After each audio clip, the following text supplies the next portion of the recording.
Fine. Good morning everyone. છે okay. છેલ્લે આપણે જ્યાં અટકા છીએ અથવા તો જ્યાંથી શરૂઆત કરતા હતા અને પછી લાઇટ ગઈ ને પછી આપણે એવું કીધું હતું કે હવે બસ કરીએ, હવે નેક્સ્ટ લેક્ચરની અંદર આગળ વધશું. તો એ વાત હતી અજૈવિક પરિબળોની. બરાબર છે. આપણે મુખ્યત્વે મૂળભૂત રીતે વાત કરીએ છીએ પરિસ્થિતિ વિદ્યાની.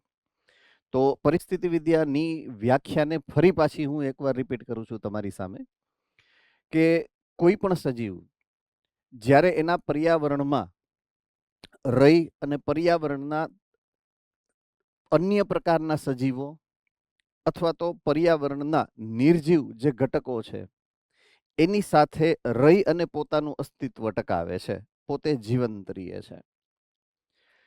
તો એ જે એકબીજા સાથેનો આંતર સંબંધ છે, એટલે કે કોઈ પણ સજીવનો અન્ય કોઈ સજીવની સાથે જે આંતરક્રિયા છે અથવા તો નિર્જીવ ઘટકો સાથેની જે આંતરક્રિયા છે, આ આંતરક્રિયાનો અભ્યાસ, બરાબર છે, તો એ પરિસ્થિતિ વિદ્યા કહેવાય. બરાબર છે. આપણે પર્યાવરણ અને પરિસ્થિતિ વિદ્યા બે એક છે એવું માનશું નહીં, બે અલગ છે. પર્યાવરણનો મતલબ એ છે કે તમારી આસપાસ આવેલી તમામ વસ્તુઓ, પદાર્થો સજીવ છે કે નિર્જીવ છે.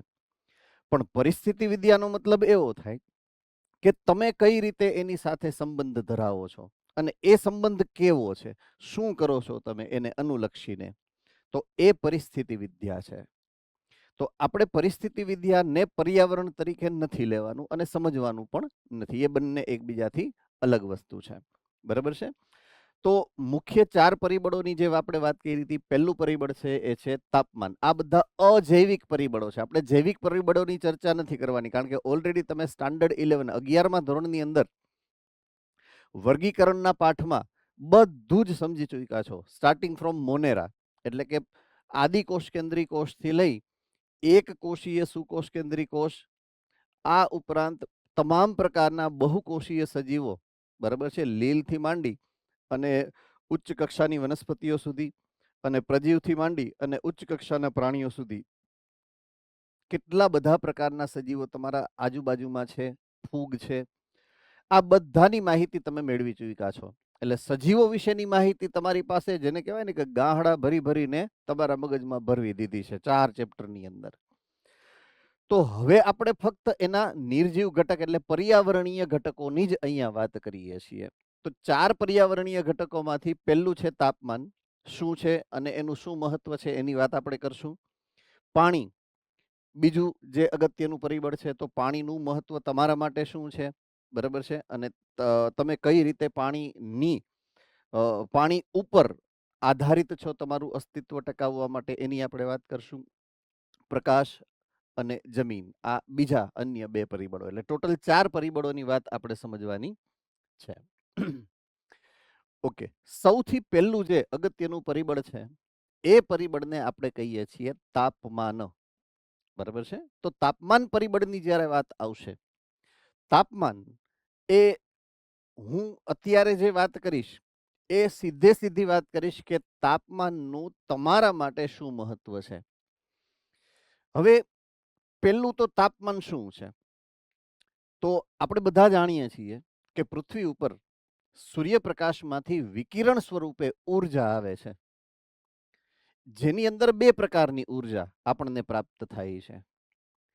એક છે સૂર્યપ્રકાશ એટલે કે પ્રકાશ ઉર્જા, અને બીજું છે તાપમાન એટલે કે ઉષ્મા ઉર્જા. આ 2 પ્રકારની ઉર્જા જે છે એ આપણને સૂર્યમાંથી મળતી હોય છે સામાન્ય રીતે. તો આ બંને પ્રકારની ઉર્જામાંથી આપણે અત્યારે તાપમાન ઉર્જાની વાત કરીએ છીએ. પ્રકાશ ઉર્જાની વાત આપણે આના પછી કરવાની છે. તો હવે તાપમાનનો સ્ત્રોત કોણ થઈ ગયો આપણા માટે, તો કે સૂર્યપ્રકાશ. મૂળભૂત રીતે સૂર્યપ્રકાશ એ આપણા માટે તાપમાનનો સ્ત્રોત છે. એ તાપમાન આપણને મળે છે. હવે આ તાપમાન આમ જોવા જઈએ તો પૃથ્વીના સંદર્ભે પૃથ્વી એક વિશાળ ક્ષેત્ર છે, અને આ વિશાળ ક્ષેત્રના એક છેડેથી લઈને બીજે છેડે તમે જાઓ તો એક સરખું તાપમાન રહે એવું ક્યાંય હોતું નથી. તાપમાનમાં ડિફરન્સ એટલે કે તફાવત હંમેશા રહેતો હોય છે. હવે એ તાપમાનના તફાવતની વાત પણ આપણે અત્યારે સમજવાની છે કે કઈ કઈ જગ્યાએ તાપમાનની અંદર તફાવત જે છે એ જોવા મળતો હોય છે. તો સૌથી પહેલી વાત હું કરું કે તાપમાનનો તફાવત લાગુ પડતો હોય એવા ક્ષેત્રો કયા કયા, કઈ રીતે લાગુ પડશે. તો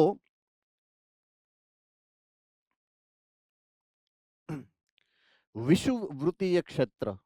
વિષુવવૃત્તીય ક્ષેત્રનો મતલબ એ છે કે પૃથ્વીની જે સપાટી છે, પૃથ્વીની સપાટી એની જે મધ્ય રેખા છે, ઊભી નહીં આડી મધ્ય રેખા, એ વિષુવવૃત્તીય પ્રદેશ તરીકે આપણે સામાન્ય રીતે લઈએ છીએ. તો દાખલા તરીકે આ પૃથ્વીની મધ્ય રેખા છે અહીંયા, બરાબર છે, આ પૃથ્વીનો ગોળો છે, આપણે એવું માની લઈએ છીએ, આ એની મધ્ય રેખા છે આડી. તો ત્યાંથી તમે ઉપરની બાજુએ જાઓ તો ઉત્તર ધ્રુવ આવે અને નીચેની બાજુએ જાઓ તો દક્ષિણ ધ્રુવ આવશે. તો તમે મધ્ય રેખાથી ઉપરની બાજુએ જાઓ કે નીચેની બાજુએ જાઓ, આવશે ધ્રુવીય પ્રદેશ. અને તમે જેમ જેમ ઉપર કે નીચેની બાજુએ માઇગ્રેશન એટલે કે સ્થળાંતરણ કરશો એ પ્રમાણે એનું તાપમાનમાં ઘટાડો થતો જશે. બરાબર છે, વધારો નહીં, ઘટાડો થતો જશે.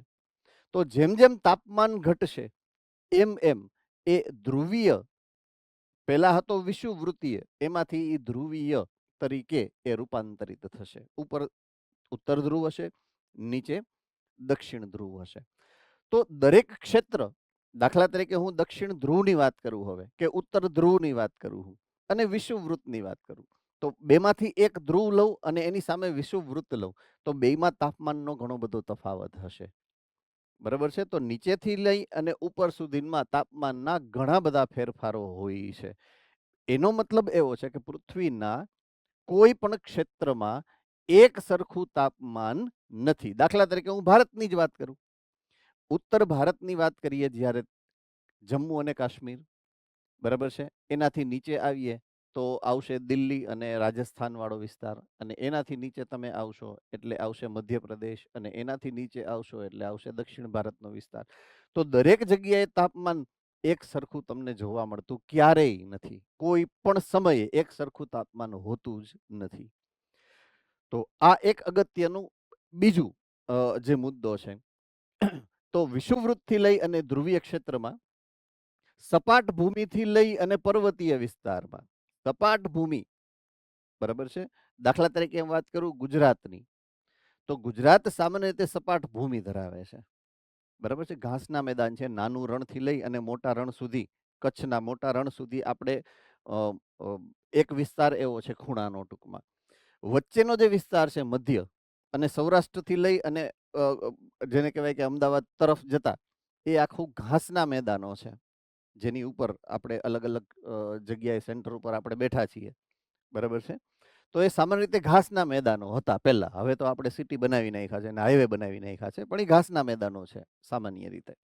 તો એ સપાટ ભૂમિ છે, તો એનું ટેમ્પરેચર ડેફિનેટલી ઓછું જોવાનું. એની બદલે હું અહીંયાથી ક્રોસ કરી, બોર્ડર ક્રોસ કરી અને જેને કહેવાય કે અરવલ્લી તરફ જાઉં, એટલે કે રાજસ્થાનની શરૂઆત માઉન્ટ આબુથી લઈ અને છેટ જેને કહેવાય કે ઉદયપુર સુધી, તો ત્યાં એકદમ સરસ મજાની હરિયાળીવાળા પર્વતીય વિસ્તારો છે, પર્વતીય વિસ્તારોની ખીણ છે. બરાબર છે. ઈ ક્રોસ કરો પછી રાજસ્થાનનું રણ પ્રદેશ આવે. તો જ્યારે પર્વતીય વિસ્તારની તરફ તમે જશો તો અહીંયા તાપમાનનો ઘણો મોટો તફાવત આવશે, કારણ કે એ તો જંગલો ધરાવે છે, જંગલો હશે, અને જંગલો હોય ત્યાં તાપમાન જે છે એ પ્રમાણમાં ઓછું જ રહે. તો આમ દરેક ક્ષેત્રમાં જો તમે સપાટ ભૂમિમાં લ્યો, ત્યાંથી લઈ અને ઊંચા પર્વતીય વિસ્તારોની વાત કરો તો પર્વતીય વિસ્તારો ઉપર તાપમાન હંમેશા ઓછું જ રહેવાનું છે, સપાટ ભૂમિ ઉપર તાપમાન હંમેશા વધારે જ રહેવાનું છે. ત્રીજું છે કે એક પોઈન્ટ ઓફ વ્યૂ એવો પણ છે કે ઘણી વખત તમે જોશો કે અમુક વિસ્તારો જ એવા છે કે જે બારે માસ પર્વતની ઉપર જે છે ગ્લેશિયર્સ એટલે કે હિમાચ્છાદિત વિસ્તારો હોય. ગ્લેશિયર અંગ્રેજીમાં કહેવાય. હિમાચ્છાદિત વિસ્તાર એટલે કે જેમ 24 કલાક બારે માસ એની ઉપર બરફ છવાયેલો રહે છે. તો એવા વિસ્તારોની અંદર કોઈ દિવસ 0 થી ઉપર તાપમાન જતું જ નથી. બરાબર છે. તો 0 થી ઉપર તાપમાન ક્યારેય ત્યાં જતું જ નથી. હવે એવા વિસ્તારો પણ છે, ઇવન ભારતમાં પણ છે, હિમાલય, રાઈટ.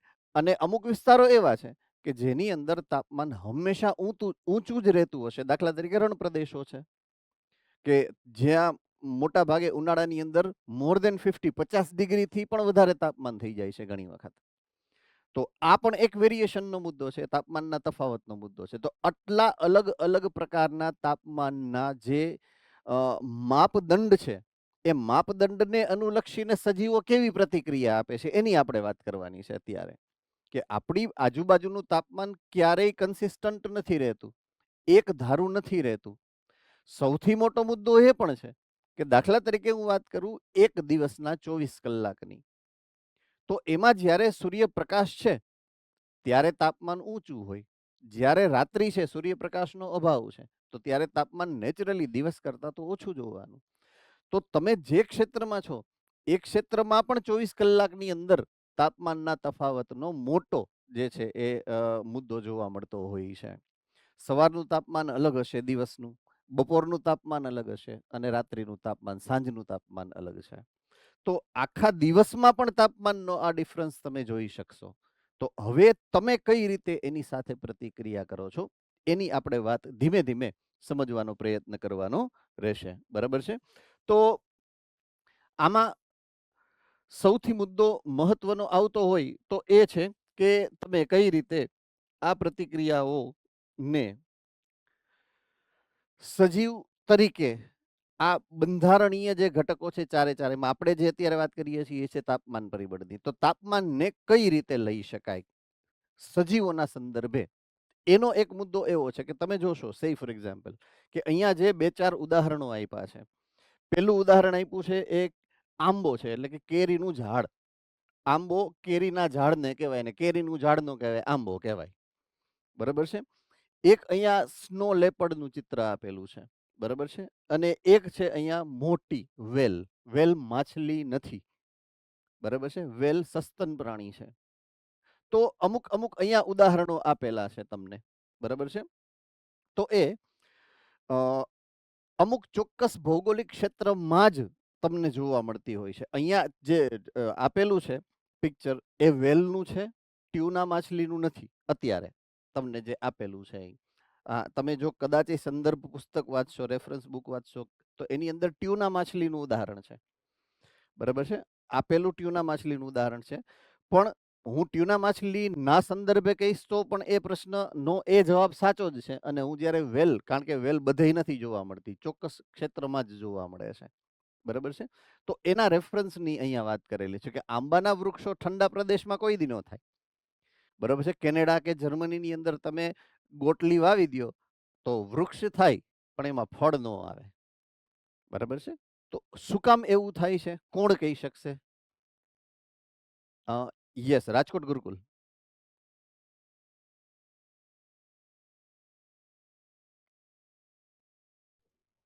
પ્રકાશ અવધિની અસર પડે. ફરીથી? પ્રકાશ અવધિની અસર પડે. ઓકે, પ્રકાશ અવધિની અસર પડે છે. ગુડ. હવે પુષ્પ સર્જન એ સૂર્યપ્રકાશની સાથે આના પછી પ્રકાશનો મુદ્દો આપણે લેવાનો છે જેમાં આવવાનું જ છે આ બધું. બરાબર છે? તો એની સાથે સંકળાયેલ છે. એટલે પુષ્પ સર્જન ગમે ત્યારે ન થાય. અને દાખલા તરીકે પુષ્પ સર્જન અને પ્રકાશ અવધિની વાત આવશે તો એ આપણે પ્રકાશ જ્યારે સમજશું ત્યારે એ ને અનુલક્ષીને વાત કરશું. અત્યારે આપણે જે વાત કરીએ છીએ તાપમાન સંદર્ભે કરીએ છીએ. Mind it very well. બરાબર છે? તો તાપમાનને અનુલક્ષીને દાખલા તરીકે હું વાત કરું, પ્રકાશને અનુલક્ષીને નહીં, તો આનો જવાબ શું હોઈ શકે?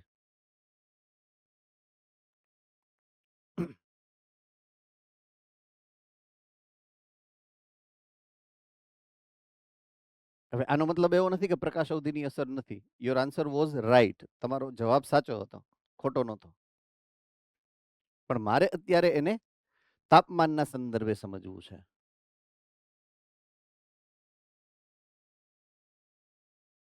ઓકે, એના અનુકૂલનો એ એવા ભૌગોલિક ક્ષેત્રમાં જ ઉગી શકે. એના અનુકૂલનો એવા જ છે. દાખલા તરીકે તમે નાનપણમાં 5મા 6ઠા ધોરણમાં એક કારણ આવતું, વૈજ્ઞાનિક કારણ આપો, ઊંટ એ રણનું જહાજ છે. યાદ છે? બધાને, અને બધાને ઈ આવડતું જોઈને બધા ઈ ગોખેલું જોઈ. પછી એક ગાયનો નિબંધ આવતો, એવા અમુક અમુક મુદ્દા કોમન હોય, બધાને આવડતા જ હોય એમ. બરાબર છે. ભારત મારો દેશ છે વાળું પણ એ બધાને આવડતું હોય એમ. એટલે આવો એક મુદ્દો હતો કે ઊંટ એ રણનું જહાજ છે એમ.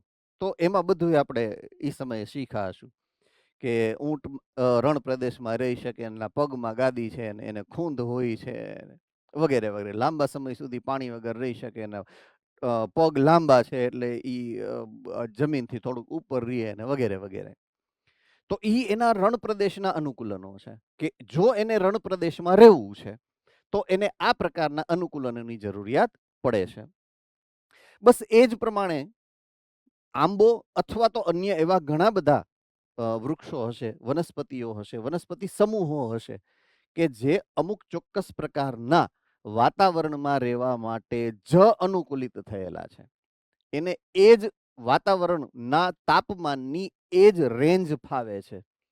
બરાબર છે. એની વચ્ચે જ ઈ રહેવા માટે, એટલે તાપમાનની વાત અત્યારે આપણે કરશું કે ઈ તાપમાન, ઈ જે તાપમાનની રેન્જ છે એ તાપમાનની રેન્જમાં રહેવા માટે ટેવાયેલા છે.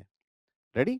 એ જ પ્રમાણે જે સ્નો લેપર્ડની વાત કરેલો છે, સ્નો લેપર્ડ, તો એ હિમાલયન રેન્જમાં જોવા મળતા પહેલા, હવે તો અદ્રશ્ય થઈ ગયા છે, લુપ્ત થઈ ગયા છે. પણ કેરેલાના જંગલમાં કોઈ દિવસ ન હોય. શું કામ? કારણ કે એ ઠંડા પ્રદેશમાં રહેવા માટે અનુકૂલિત છે, ગરમ પ્રદેશમાં રહેવા માટે નહીં. એનું ફર, એનું જે ફર એટલે ચામડીની નીચે આવેલ જે અધિચ્છદ છે, અધિચ્છદની નીચે એક સરસ મજાનું જાડું એવું ચરબીનું આવરણ હોય, અને એની ઉપરની જે ચામડી છે, ચામડીમાંથી નીકળતા જે વાળ છે, એ વાળ એના ખૂબ લાંબા અને જાડા હોય, એટલે ફર કહેવાય એને.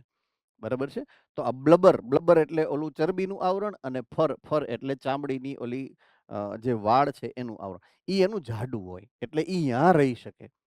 હવે એ જ પ્રાણીઓને તમે જો ગરમ પ્રદેશમાં, કેરેલા ઇઝ ટ્રોપિકલ રીજન, એટલે કે જેને કહેવાય કે બારે માસ જંગલ હોય, જેમાં વરસાદ પડતો હોય, તો એ વિસ્તાર પ્રમાણમાં ગરમ છે, એનું તાપમાન થોડુંક પ્રમાણમાં હાઈ છે, ઊંચું છે. તો ત્યાં તમે એને લઈ જાશો તો એ સહન ન કરી શકે એ તાપમાન. બરાબર છે. અને એ જ પ્રમાણે ટ્યુના માછલીનું જે ઉદાહરણ છે, વિષુવવૃત્તીય વિસ્તાર સુધી એ સીમિત છે.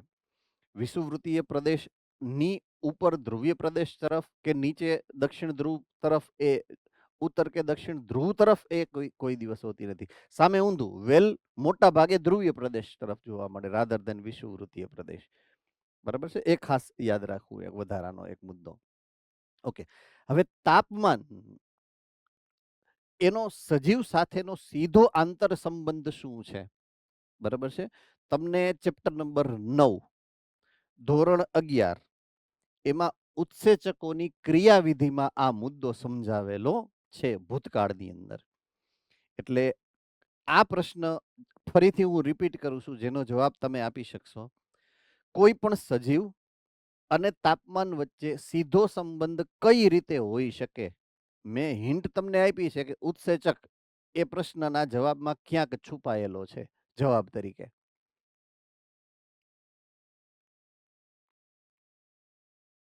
Yes, Morbi centre.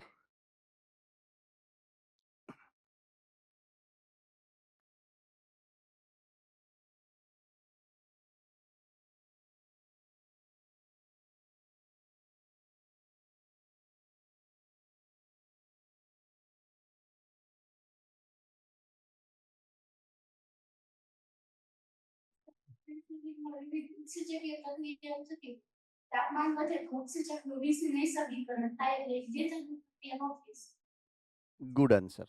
સરસ અને સાચો આન્સર છે. મોડાસા સેન્ટરમાંથી પણ હાથ ઉપર થયેલો હતો કે સેમ જવાબ હોય તો ઠીક છે, બીજો જવાબ હોય તો ફરીથી હેન્ડ રેઇઝ કરી શકો છો. આના સિવાયનો કોઈ જો જવાબ કોઈને ખબર હોય, અથવા તો હું એમ નથી કહેતો સાચો છે ખોટો, એ પછી આપણે ડિસાઈડ કરશું.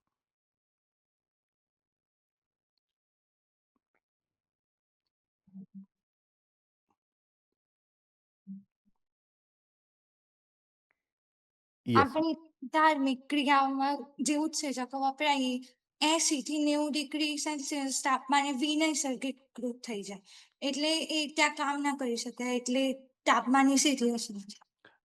Yes, good. સો ઇષ્ટતમ તાપમાનની જે માત્રા સામાન્ય ઉત્સેચકો માટે નિર્ધારિત છે, બરાબર છે, પ્રાકૃતિક રીતે એ છે 37, એટલે કે લગભગ 37°C આસપાસ.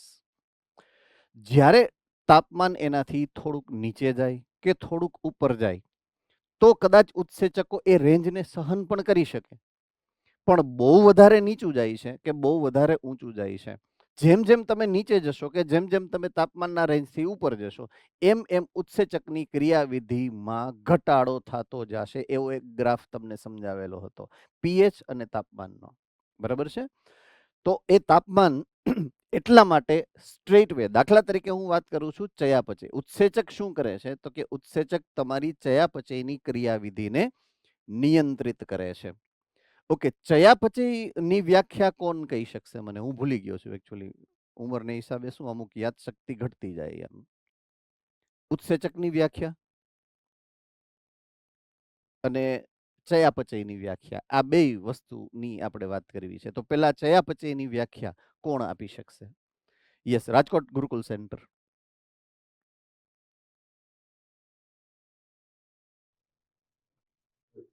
સજીવમાં શરીરમાં થતી તમામ રાસાયણિક પ્રક્રિયાનો સરવાળો. યસ, સજીવના દેહની અંદર કે સજીવના કોષોની અંદર થતી જૈવ રાસાયણિક પ્રક્રિયાઓને સામૂહિક રીતે આપણે કહીશું ચયાપચય, બરાબર છે. ચયાપચયનો કોન્સેપ્ટ થોડો કન્ફ્યુઝિંગ ખરો. ઘણીવાર એવું થાય કે આપણને બધું આવડે છે, પણ ઘણીવાર એ કોન્સેપ્ટ અલગ પ્રકારનો હોઈ શકતો હશે, બરાબર છે. એટલે આપણે ચયાપચયના કન્સેપ્ટની વાત કરીએ કે ચયાપચય જ્યારે તમને સમજાવેલું છે ચેપ્ટર નંબર 9 ની અંદર, ત્યારે તમને એની સાથે ઉત્સેચકનો મુદ્દો, એટલે ચયાપચય અને ઉત્સેચક સીધે સીધા એકબીજા સાથે સંકળાયેલા છે. તો ઉત્સેચકને વ્યાખ્યાયિત કરવું હોય તો હું કઈ રીતે કરી શકું છું? ઉત્સેચકની વ્યાખ્યા કોણ આપી શકે છે?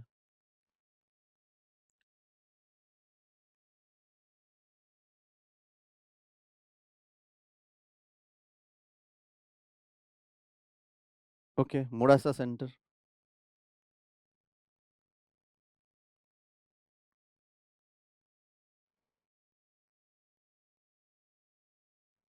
જેમ જે પ્રક્રિયામાં જોડાવાથી પ્રક્રિયાની ઝડપ વધી જાય છે, જે ઝડપી પ્રક્રિયા પૂર્ણ થઈ જાય છે.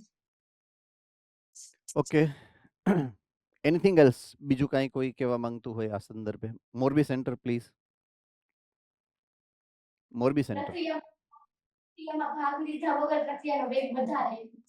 ગુડ. પ્રક્રિયામાં ભાગ લીધા વગર પ્રક્રિયાનો વેગ વધારે. Yes, Modasa centre again.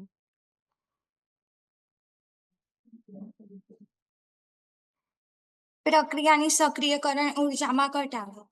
Okay, પ્રક્રિયાની સક્રિયકરણ ઉર્જામાં ઘટાડો કરે. હવે એક મુદ્દો તમારી સાથે ચર્ચા કરવાની મને ઈચ્છા થઈ છે અત્યારે. એ એવો છે કે મેં પ્રશ્ન પૂછ્યો અને તમે જવાબ આપ્યો, એના અર્થમાં ઘણો તફાવત છે. મેં તમને પૂછ્યું છે ઉત્સેચકની વ્યાખ્યા, તમે મને સમજાવો છો ઉત્સેચકના ગુણધર્મો. Mind it very well. મુદ્દો સમજો. શું કામ આપણા 2-5 માર્ક કપાય છે કદાચ બોર્ડમાં, કે શું કામ 5 માર્ક આપણને નથી આવતા, 4 માર્ક નીટમાં? એની પાછળનો આ અગત્યનો એક મુદ્દો તો ખરો જ, કે આપણે પ્રશ્નનું જે અર્થઘટન કરીએ છીએ એ કદાચ ક્યાંક ઉતાવળમાં ગફલત પૂર્ણ થઈ જાય. પૂછ્યું હોય કાંઈક, આપણે સમજીએ કાંઈક, અને લખ્યું હોય કાંઈક. 3 જગ્યાએ ક્યાં કાંઈક આવે છે. આ ત્રણેય કાંઈકને જો આપણે પરફેક્ટલી બેલેન્સ કરી શકીએ તો જ પ્રશ્નનો સાચો જવાબ મળે. હું ઉત્સેચકને વ્યાખ્યાયિત કરવાની વાત કરું છું, તમે એના ગુણધર્મો સમજાવો છો મને. ખોટું કાંઈ નથી, તમે જે કહો છો એ બધું સાચું છે, પણ મારે જે જોઈએ છે એ જવાબ નથી આ. તો ઉત્સેચકને વ્યાખ્યાયિત કરવું હોય તો કોણ હવે કરી શકે? ડોન્ટ વરી, આપણે આ જ કરવાનું છે જેથી કરીને તમને માર્ક સારામાં સારા આવે. મારે બોર્ડમાં એ બધા 99 PR સુધી જ પહોંચાડવાના છે, બરાબર છે. અને નીટમાં પણ 720 માંથી 720 હવે આપણે લેવાના છે, નહીં નીચું નિશાન માફ, બરાબર છે. ઓકે, ઉત્સેચકની વ્યાખ્યા.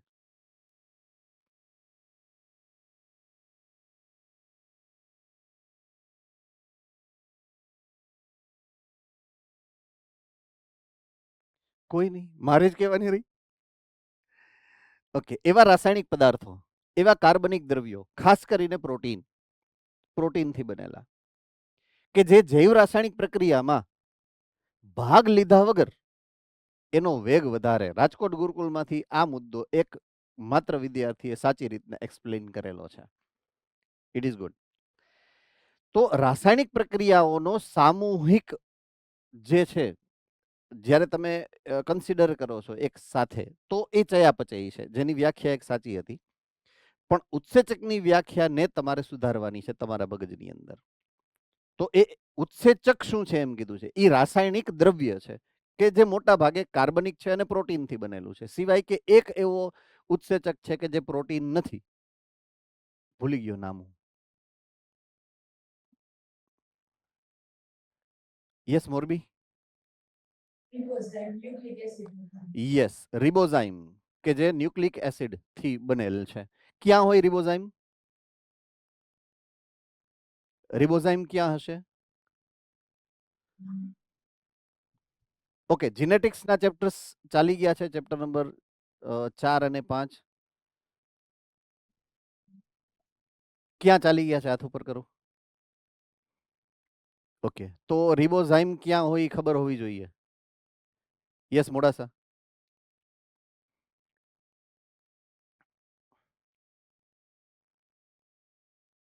રિબોસોમ્સ. યસ, રિબોઝોમ્સ ની અંદર. ઓકે, રિબોઝોમની અંદર આરએનએ હોય, જેને કહેવાય આરઆરએનએ.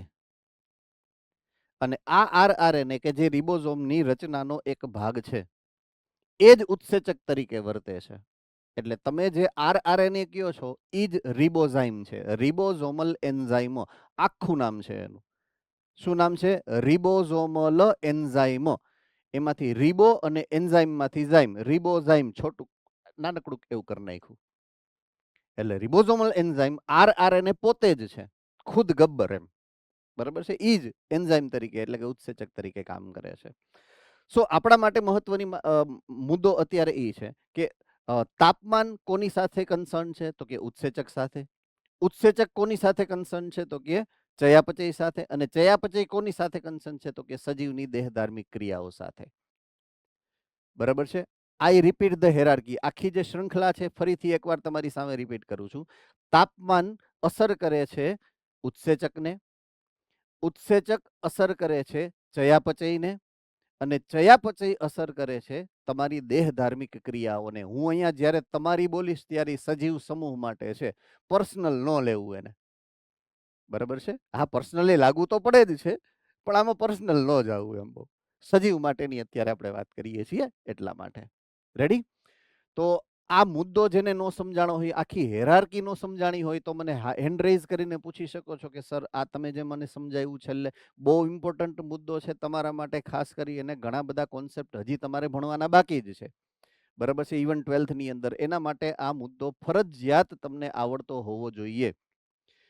હું જેટલા મારા ડાયરેક્ટ સ્ટુડન્ટ હશે, ઓફલાઈન સ્ટુડન્ટ્સ, એને હંમેશા એક મુદ્દો કહીને અથવા તો હેમરિંગ કરતો હોઉં, માથામાં મારતો હોઉં કે તમને 11મા ધોરણના ચેપ્ટર નંબર 8, ચેપ્ટર નંબર 9 અને ચેપ્ટર નંબર 10 આવડતા હશે કંઠસ્થ, એક એક લીટી અને એક એક મુદ્દો, તો જ તમને બાયોલોજી આવડશે. એટલે આ જે મુદ્દો હતો એ ચેપ્ટર નંબર 8, 9, 10 નો હતો.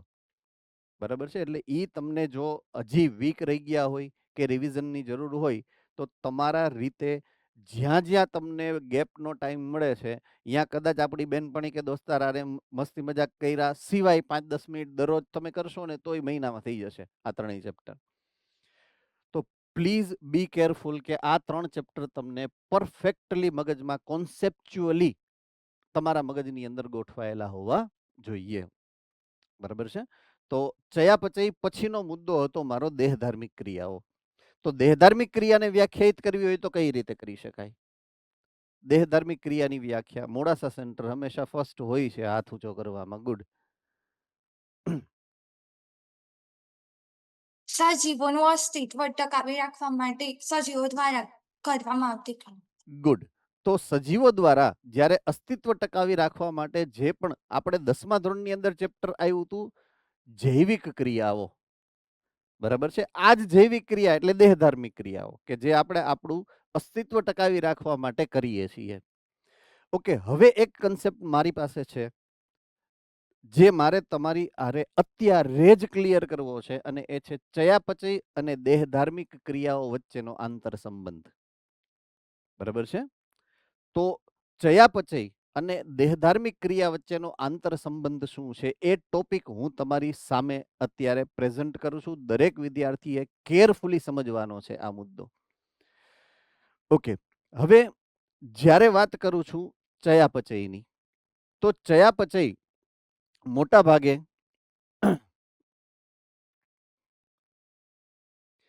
ચયાપચયની જ્યારે વાત કરીએ ત્યારે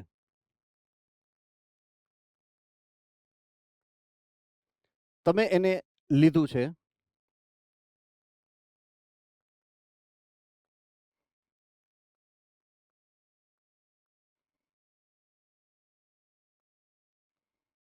જૈવ રાસાયણિક પ્રક્રિયાઓ સ્વરૂપે. જૈવ રાસાયણિક પ્રક્રિયાઓ છે ઈ. ઓકે, જૈવ રાસાયણિક પ્રક્રિયાઓ કે ચયાપચયનું સ્થાન શું છે એ તમારે મને સમજાવવાનું છે, અથવા તો કહેવાનું છે. સમજાવવાનું તો મારે છે. ક્યાં થાય આ જૈવ રાસાયણિક પ્રક્રિયાઓ? યસ, રાજકોટ ગુરુકુળ. સજીવના કોષની અંદર. યસ, તો સજીવના કોષની અંદર.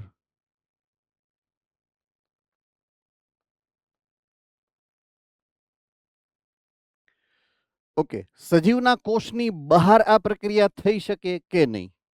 બીજો ક્વેશ્ચન.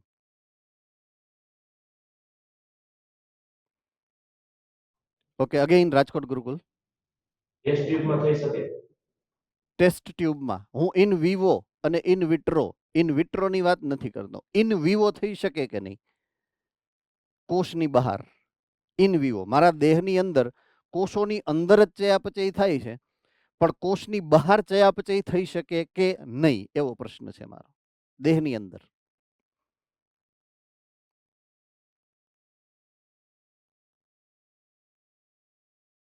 મોડાસા.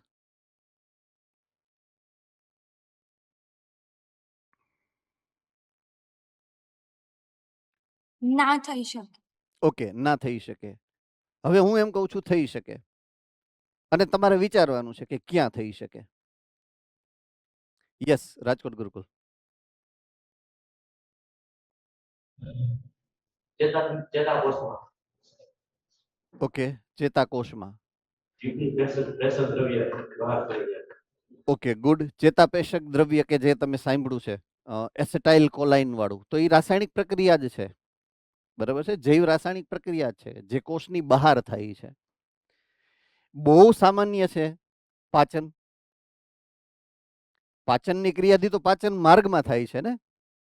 બરાબર છે? દાખલા તરીકે તમે લાળ રસ દ્વારા જે ટાઇલિન એની વાત કરો છો, તો ટાઇલિન શું છે? ઉત્સેચક છે. ઉત્સેચક શું કરે? જૈવ રાસાયણિક પ્રક્રિયા કરે. ક્યાં કરે છે? મુખ ગુહામાં સ્ટાર્ચ ને ગ્લુકોઝમાં ફેરવે. બરાબર છે? એટલે કોષ બાહ્ય પણ થઈ શકે.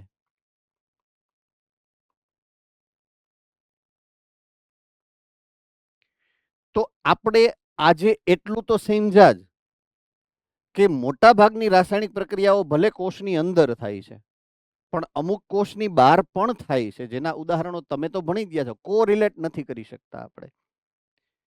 જ્યારે કોરિલેટ કરીએ ત્યારે આપણને ખબર પડે જ કે નહીં આવું છે. બરાબર છે? આ કોન્સેપ્ટ છે જે તમારે કોરિલેટ કરવાની વાત આવશે. કોઈ એક મુદ્દો કોઈ કન્સેપ્ટની સાથે જોડી અને સમજવાનો. તમે જેટલું ઈ વધારે કરતા જશો એટલા નીટના માર્ક્સમાં તમને ઉત્તરોત્તર વધતી જશે. એની જે સંખ્યા છે તમારી 350 આવતા હશે તો 400 આવશે, 400 આવતા હોય તો 425 આવશે, 425 આવતા હોય તો 450 આવવાના શરૂ થાય. પણ એના માટે તમારે આ કરવું પડે. આપણે ઈ જ કરવા માટે અહીંયા છીએ. બરાબર છે? ત્યાં સુધી આપણે પહોંચવાનું જ છે કે માર્ક્સમાં કેમ ઇન્ક્રીમેન્ટ આવશે આપણું. બરાબર છે? આપણો હેતુ બહુ મોટો જ છે. તો અહીંયા ચયાપચયની વાત કરીએ તો ચયાપચય મૂળભૂત રીતે અથવા તો મુખ્યત્વે કોષોની અંદર થાય છે.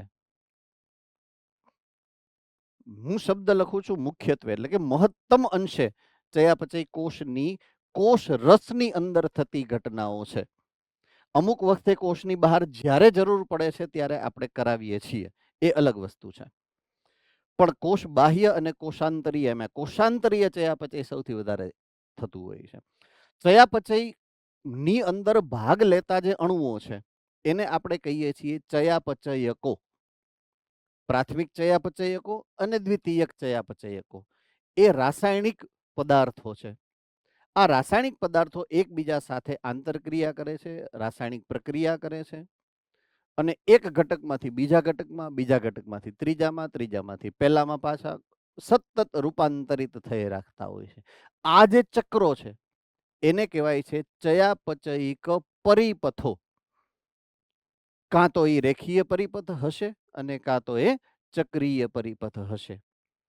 દાખલા તરીકે ગ્લાયકોલાઇસિસની વાત કરું તો એ રેખીય પરિપથ છે અને ક્રેબ્સ ચક્રની વાત કરો કે ટીસીએ ચક્રની વાત કરો તો એ ચક્રીય પરિપથ છે. તો આ રાસાયણિક ચયાપચયિક પરિપથની વાત સમજ્યા પછી હવે મારે વાત સમજવાની છે એ છે દેહ ધાર્મિક ક્રિયાવિધિની.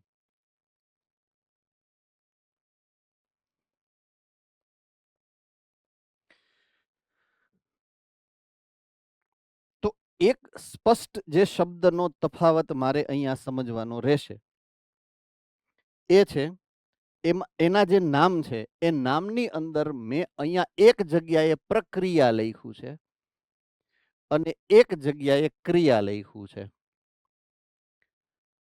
રેડી?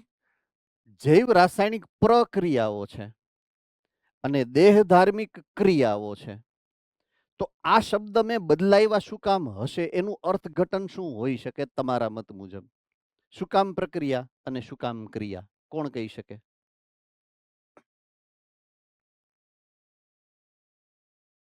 ટૂંકમાં પ્રક્રિયામાંથી ક્રિયા શું કામ થઈ ગઈ?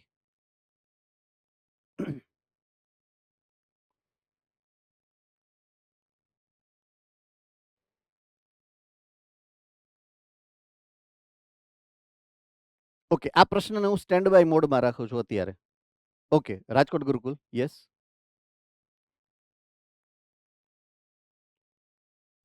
પ્રક્રિયા એ કોષમાં થાય ને ક્રિયા એ આખા પાચન તંત્રમાં. Okay, okay, good.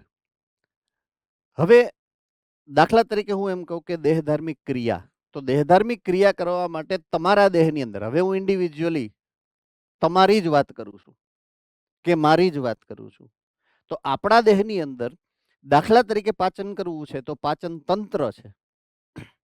તો પાચન તંત્ર જે કામ કરે છે એ ક્રિયા છે, પ્રક્રિયા નથી.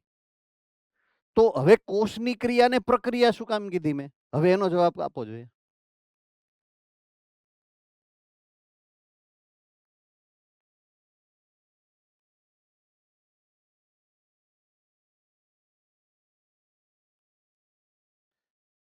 ઓકે, કારણ કે એ અણુઓ દ્વારા થાય છે, સૂક્ષ્મ સ્તરે થતી પ્રક્રિયા છે. પ્રક્રિયા હંમેશા સૂક્ષ્મ સ્તરે થાય છે. એટલે ક્રિયા મોટી હોય, પ્રક્રિયા સૂક્ષ્મ હોય. તફાવત યાદ રહેશે બધાને? હાથ ઉપર કરો જોઈએ. Good, okay. સો કોષની અંદર રાસાયણિક ચયાપચયકો દ્વારા જે થશે એ પ્રક્રિયા હશે, બરાબર છે? હવે દાખલા તરીકે કોષ ચયાપચય કરે છે તો એના દ્વારા, એ તો ક્રિયા છે, પ્રક્રિયા છે. તો જ્યારે કોઈ પણ ક્રિયા થાય ત્યારે ક્રિયાની અસર સ્વરૂપે કંઈક તો થવાનું છે, એની અસર, બરાબર છે? તો એના અસર સ્વરૂપે તમને જે જોવા મળશે એ આ છે દેહધાર્મિક ક્રિયા. આ હકીકતમાં થતા કાર્ય છે અને આ કાર્યની અસર છે દેહધાર્મિક ક્રિયા, બરાબર છે? દાખલા તરીકે દરેક કોષ શ્વસન કરે છે, બરાબર છે? આ મુદ્દો, આ વાક્ય સાચું છે કે ખોટું હાથ ઉપર કરીને કયો જેને ખબર હોય. દરેક કોષ શ્વસન કરે છે, યસ. રાજકોટ ગુરુકુલ, રાઈટ. મોરબી, સાચું. ઓકે. મોડાસા,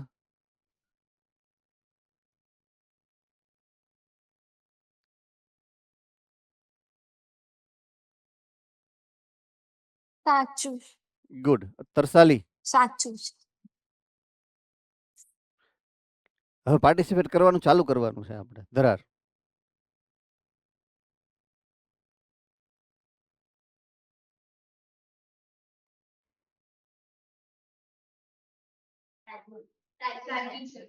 સાચું છે. ગુડ. હિંમતનગર,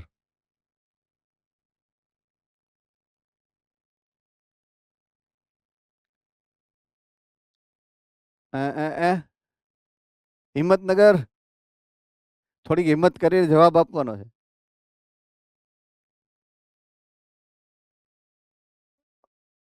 સ્થિર છે સાવ. બાયલી,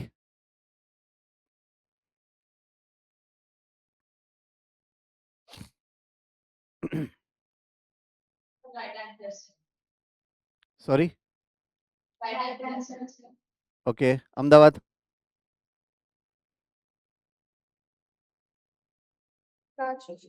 સાચું છે. Okay. Aspire, Surat,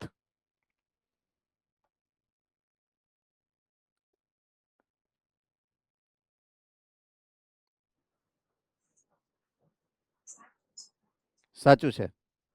okay, good. Amreli,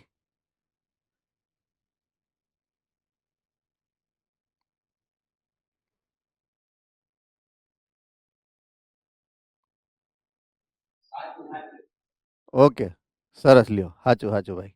હાલો. તો દરેક કોષ શ્વસન કરે છે, દરેક કોષ પોષણ મેળવે છે, દરેક કોષ હલનચલન કરી શકે છે,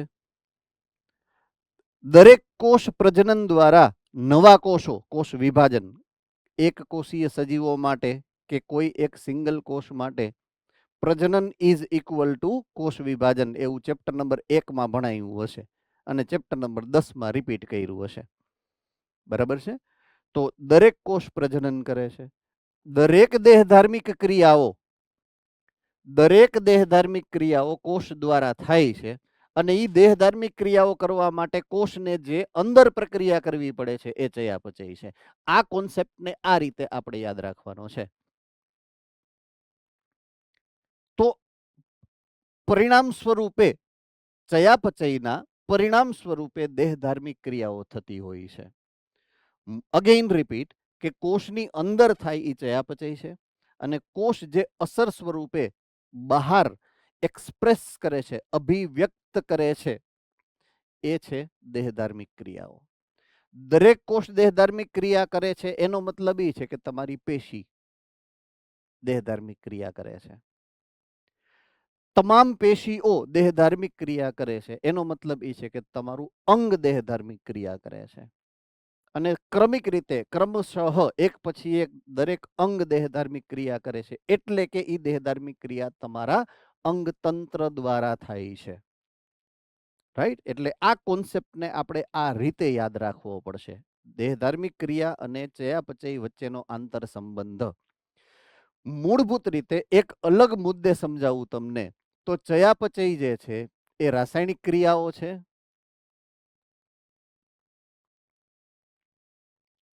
અને દેહધાર્મિક ક્રિયાઓ છે એ ભૌતિક ક્રિયાઓ કહેવાય. તો આ એક તફાવત મેઇન તમારે યાદ રાખવા માટે એ છે કે ચયાપચય રાસાયણિક ક્રિયા છે, દેહધાર્મિક ક્રિયા ભૌતિક ક્રિયા છે.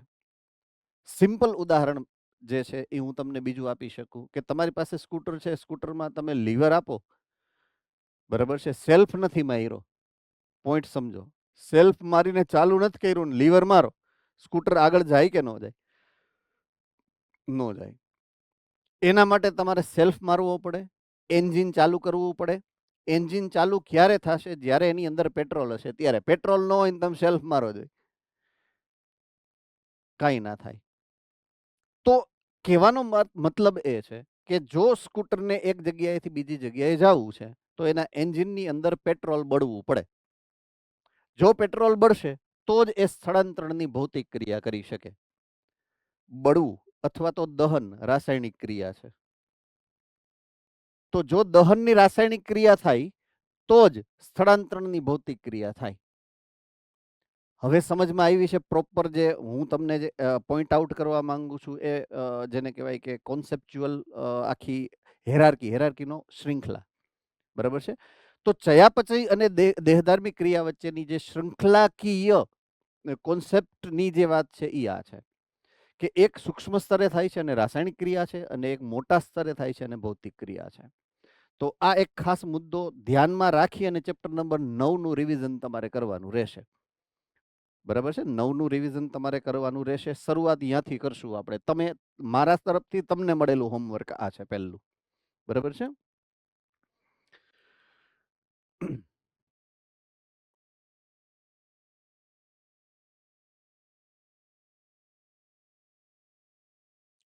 ઓકે, જ્યાં હતા અહીંયા આપણે ધોયેલ મૂળાની જેમ પાછા.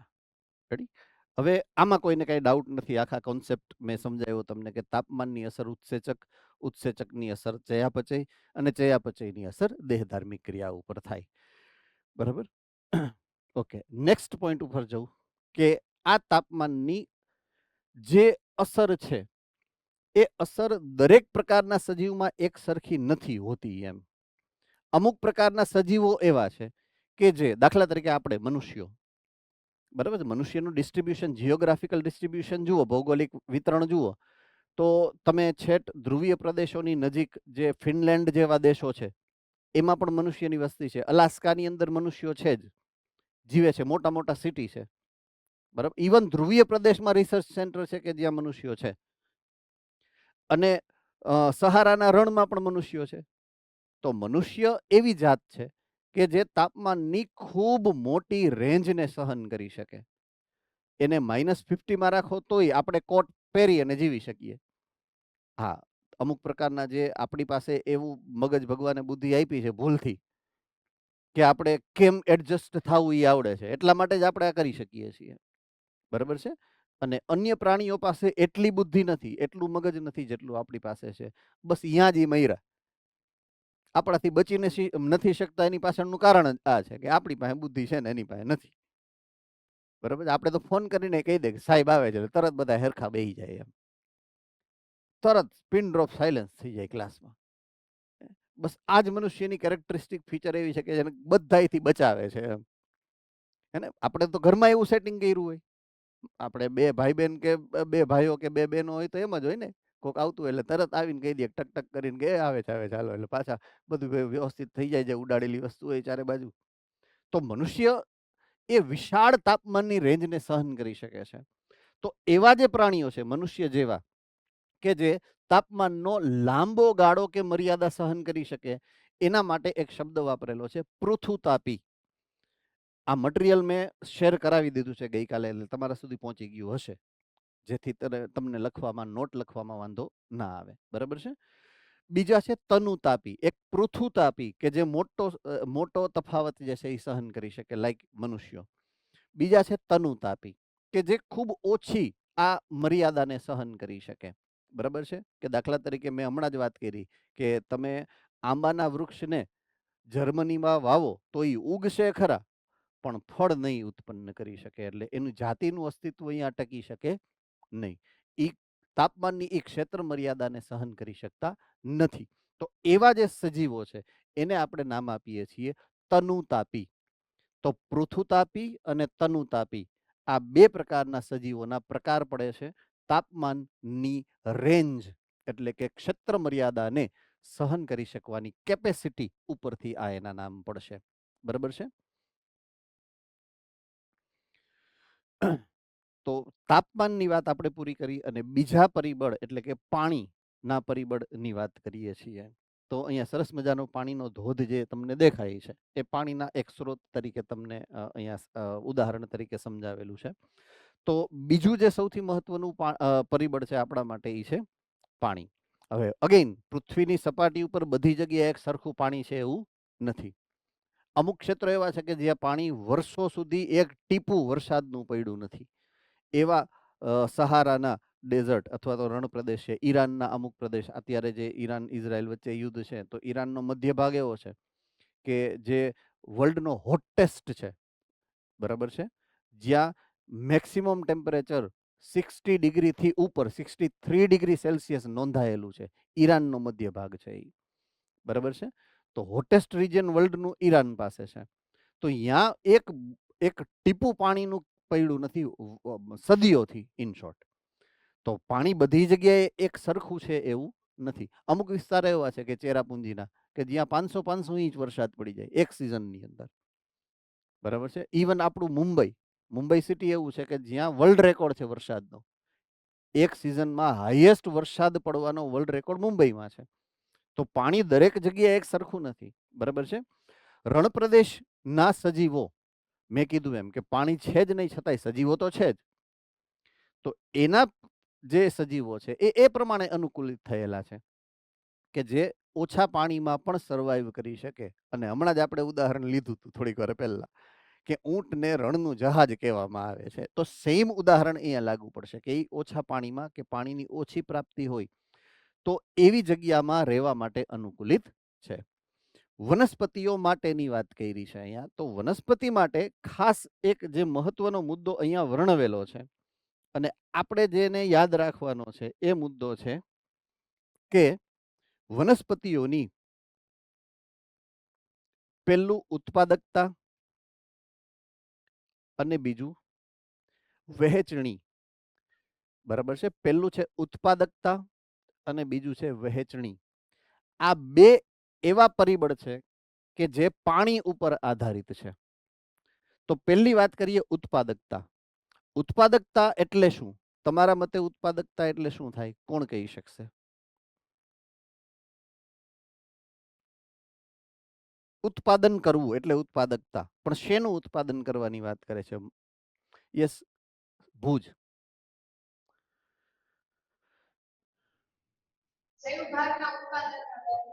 Very good. જૈવ ભાર, બરાબર છે. જૈવ ભાર આમાંથી ઘણા બધા વિદ્યાર્થીઓને કદાચ એનું અર્થઘટન ન થઈ શકે. તો જૈવ ભારનો અર્થ કરવાનો છે કાર્બનિક દ્રવ્યો કે જે આપણા દેહની અંદર સંગ્રહિત હોય છે, એને જૈવ ભાર કહેવાય. આપણો વજન, આપણે સજીવ છીએ, જૈવ છીએ. આપણો વજન કોને કારણે છે? અહીંયા જે છે એને કારણે. તો અહીંયા શું છે? એક કાર્બોદિત છે, બીજું લિપિડ છે, ત્રીજું પ્રોટીન છે અને ચોથું ન્યુક્લિક એસિડ છે. આ 4 દ્રવ્યોથી આપણું શરીર બનેલું છે. આ ચારેય કાર્બનિક દ્રવ્યો છે એટલે એને કારણે આપણા દેહનું વજન છે, જૈવ ભાર છે. તો જૈવ ભાર ઇઝ ઇક્વલ ટુ આપણા શરીરમાં રહેલો કે વસ્તીમાં રહેલો, આખી વસ્તીની વાત કરું તો સંગ્રહિત કાર્બનિક દ્રવ્યોનો જે જથ્થો છે એને જૈવ ભાર કહેવાય. અને જૈવ ભારનું સંશ્લેષણ ઉત્પાદકતા કહેવાય. પૃથ્વી ઉપર ઉત્પાદન કરી શકે એટલે કે ઉત્પાદક તરીકે જોવા મળતા સજીવો છે મોટા ભાગની વનસ્પતિઓ. અમુક હિસ્સો છે એ સૂક્ષ્મ જીવોનો પણ છે જે પ્રકાશ સંશ્લેષણ કે રાસાયણિક સંશ્લેષણ દ્વારા કાર્બનિક દ્રવ્યોનો ઉત્પાદન કરી શકે એને ઉત્પાદક કીધા છે. તો વનસ્પતિ ઉત્પાદક તરીકે આપણે સમજવાની છે. તો ઉત્પાદક છે એટલે ઉત્પાદન કરે. ઉત્પાદન શેનું કરશે? તો કે કાર્બનિક દ્રવ્યોનું. ઓકે, વનસ્પતિ કાર્બનિક દ્રવ્યો ના ઉત્પાદન માટે જે ક્રિયાવિધિ વાપરે છે એ ક્રિયાવિધિનું નામ કોને ખબર છે? રાજકોટ ગુરુકુલ. પ્રકાશ સંશ્લેષણ.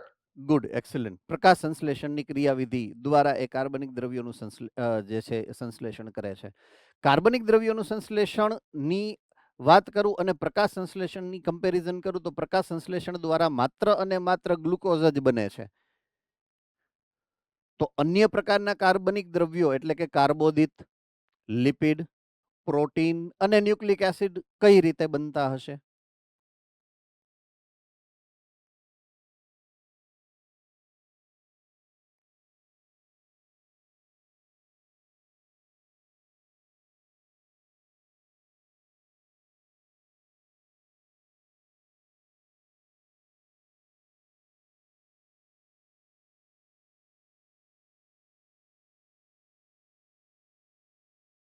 આ મુદ્દો તો પહેલા જ મગજમાં આવવો જોઈએ તમારા. કે પ્રકાશ સંશ્લેષણ દ્વારા તો માત્ર ગ્લુકોઝનું સંશ્લેષણ થાય છે. તો પછી અન્ય કાર્બોદિત દાખલા તરીકે સ્ટાર્ચ છે, ગ્લાયકોજન છે, લિપિડ છે, પ્રોટીન્સ છે, એમિનો એસિડ્સ છે. કે ન્યુક્લિક એસિડના ન્યુક્લિયોટાઇડ છે, ન્યુક્લિક એસિડ પોતે છે, એનું સંશ્લેષણ કેમ થતું, કોણ કરતું હશે એમ?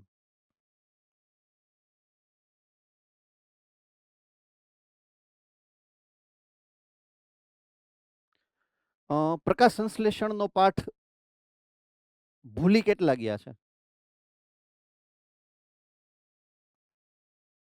હમ ખાઈને હાથ ઉપર કરજો. ભૂલી ગયા હોય એવા, ભૂલી ગયા છે. યાદ છે એનું નથી પૂછતો. Okay okay. પ્રકાશ સંશ્લેષણમાં એક મુદ્દો આવ્યો હતો, એમ્ફીબોલિક પરિપથ.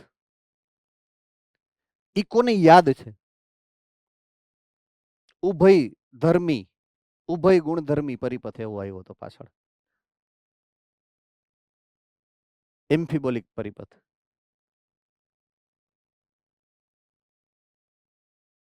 રોંગ. ઈ શ્વસન પરિપથમાં આવે. એટલે જ કીધું કોણ ભૂલી ગયું છે ને કોણ યાદ કરે છે. શ્વસન પરિપથ, બરાબર છે. તો શ્વસન પરિપથમાં એમ્ફીબોલિક અથવા તો ઉભય ગુણધર્મી પરિપથ હતો. યાદ છે? કોને યાદ છે? હાથ ઉપર કરો. એક. ઓકે, ઠીક છે. ઓકે, એક્સપ્લેન થઈ શકે?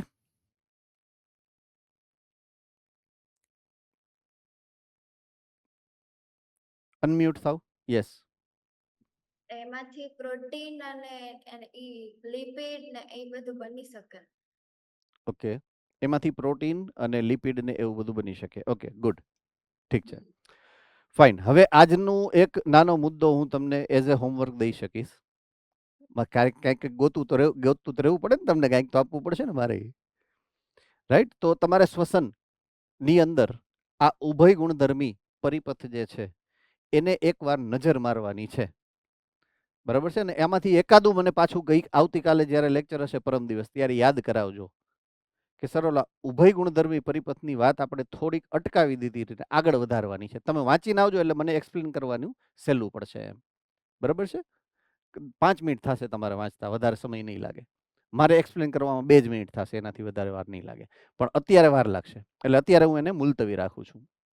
ટૂંકમાં પ્રકાશ સંશ્લેષણમાં જે પદાર્થો નથી બની શકતા એ બનાવવા માટે એ શ્વસન પરિપથનો ઉપયોગ કરે વનસ્પતિઓ. તમારે એને આ રીતે જોવાનું છે, આ રીતે સમજવાનો પ્રયત્ન કરવાનો છે. તો શ્વસન પરિપથનો ઉપયોગ કરશે, ઉભય ગુણધર્મી જે છે એ પાથવે પરિપથ યુઝ કરશે, બરાબર છે, વનસ્પતિઓ, અને ઉત્પાદન કરશે. ઓકે, પ્રકાશ સંશ્લેષણની જે રાસાયણિક પ્રક્રિયા, એનું રાસાયણિક સમીકરણ છે એમાં કાર્બન ડાયોક્સાઇડ એટલે કે CO2 પ્લસ પાણી એટલે કે H2O અને એમાંથી ગ્લુકોઝ C6H12O6 બને છે. આ તો ખબર જ છે, હાથ ઉપર કરો. Okay, done. તો આમાં પાણી એ પ્રક્રિયક તરીકે વપરાય છે એવું કહી શકાય કે નહીં? હાથ ઉપર કરશો. ગ્રેટ. તો પાણી હોય તો જ પ્રકાશ સંશ્લેષણ થાય, અને પ્રકાશ સંશ્લેષણ એ ઉત્પાદકતા છે. તો એને પાણીની જરૂરિયાત છે ઉત્પાદકતા માટે. આ પહેલી વાત. ઓકે, બીજી વાત, જો પાણીની જરૂરિયાત છે તો પાણી હોય ત્યાં જ વનસ્પતિ ઉગે તો ચાલે કે પાણી ન હોય ત્યાં ઉગે તો ચાલે? તો કે પાણી જ્યાં હોય ને એની નજીક જ વનસ્પતિ ઉગવાનો પ્રયત્ન કરે, અથવા તો ત્યાં વનસ્પતિઓનો સમૂહ જોવા મળે વધારે. જ્યાં પાણી હોય ત્યાં વનસ્પતિ હોય, વનસ્પતિ ન હોય ને સમજી આવવાનું ત્યાં પાણી નહીં હોય જમીનમાં, બરાબર છે? તો એને કહેવાય એની વહેંચણી અથવા તો વિતરણ, કે જે જગ્યાએ પાણી હશે એ જગ્યાએ વનસ્પતિઓ વધારે પ્રમાણમાં જોવા મળે, જે જગ્યાએ ઓછું પાણી છે ત્યાં વનસ્પતિ ઓછી જોવા મળે, જ્યાં પાણી નથી ત્યાં વનસ્પતિ ભાગ્યે જ જોવા મળે. તો આ બે મુદ્દા એવા છે કે જેમાં પાણી ઉપર વનસ્પતિ જે છે એ જેને કહેવાય આધાર રાખતી હોય છે, રાઈટ? ઓકે, આમાં કોઈને તકલીફ હોય તો હેન્ડ રેઝ કરીને પ્રશ્ન પૂછી શકો છો.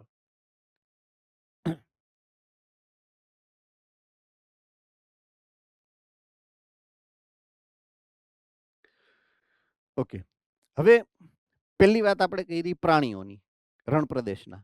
બીજી વાત કરી વનસ્પતિઓની, અને હવે ત્રીજી વાત કરીએ છીએ એવા સજીવો કે જે જલીય પર્યાવરણ, ઓલા બંને સ્થળ જ પર્યાવરણના હતા, જમીન ઉપર હતા. હવે આ છે એ જલીય સજીવો માટેની વાત કરું. તો જ્યારે હું પાણીની અંદર રહેતા સજીવોની વાત કરીશ તો એના માટે પાણીના જે ગુણધર્મો મહત્વના છે કે જેની ઉપર એ આધાર રાખે છે, એક છે પાણીનું રાસાયણિક બંધારણ, બીજું છે પાણીની પીએચ. બરાબર છે. આ બે એવા પરિબળ છે કે જે જલીય સજીવોમાં જે અસર કરે છે સ્ટ્રેટ વે. તો પાણીનું રાસાયણિક બંધારણ કેવું છે? રાસાયણિક બંધારણ એટલે એમાં ક્ષારનો પ્રમાણ. તો પાણીની અંદર કેટલા ક્ષારો છે એ એનું રાસાયણિક બંધારણ નક્કી કરે. અને બીજું પીએચ. જો ક્ષારો છે તો આયનો હશે, આયનો હશે તો મુક્ત આયનો હશે, મુક્ત આયનો હશે તો એમાં કોઈક એવા હશે કે જે હાઇડ્રોજન હશે. તો પીએચ નક્કી કરશે પોઝિટિવ, નેગેટિવ. બરાબર છે. એને આધારે પીએચ કાં તો એસિડિક હશે, કાં તો બેઝિક હશે, કાં તો ન્યુટ્રલ હશે.